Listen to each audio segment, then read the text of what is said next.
Let's talk a little bit about Chris Murphy from the state of Connecticut. Apparently, he met with a member of the Iranian regime, and the irony is, this sounds a lot like what Michael Flynn was accused of, a violation of the Logan Act. Explain the story, Mollie.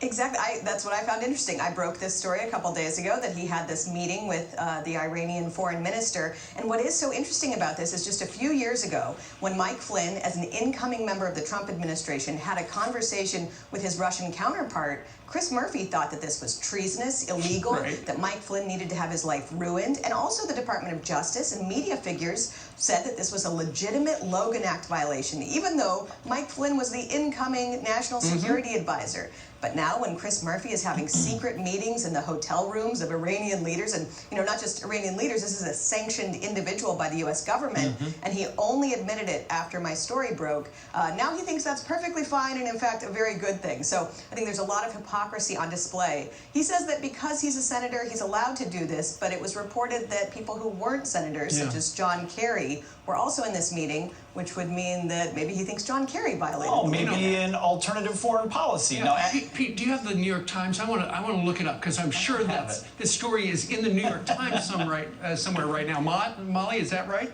I'm actually not sure. I think now that Chris Murphy has admitted that he did take part in this meeting and that he was doing this in Munich, they might have covered it. I'm not sure. I don't think it's on the front page. Yeah, he did release a statement. So. This is his statement. Keep in mind, Democrat Senator from Connecticut, Chris Murphy, says, "I am just a rank-and-file U.S. Senator. I cannot conduct diplomacy on behalf of the whole of the United States government, and I don't pretend to be in a position to do so, but if Trump isn't going to talk to Iran, then someone should. A lack of dialogue leaves nations guessing about their enemies' intentions, and guessing wrong can lead to catastrophic mistakes." It's interesting. He actually contradicts himself in that brief statement. He says, "I'm just a senator. I'm not doing anything, but I'm actually trying to conduct foreign policy here." Right. And he had publicly at this meeting in Munich lambasted U.S. policy publicly. It's likely that he did the same thing in private as well. But a lot of people say that having those mixed messages from U.S. figures can cause problems with diplomacy. Well, of course, if part of your approach is to not talk to the regime in light of that regime's conduct, and then a senator walks in with maybe a former Secretary of State and says, that president guy over there and his policies, pay no attention to that. What were they talking about, Mollie? What was important to him? He claims he was talking about various issues, the concern about how Iranians are supporting terror groups and whatnot.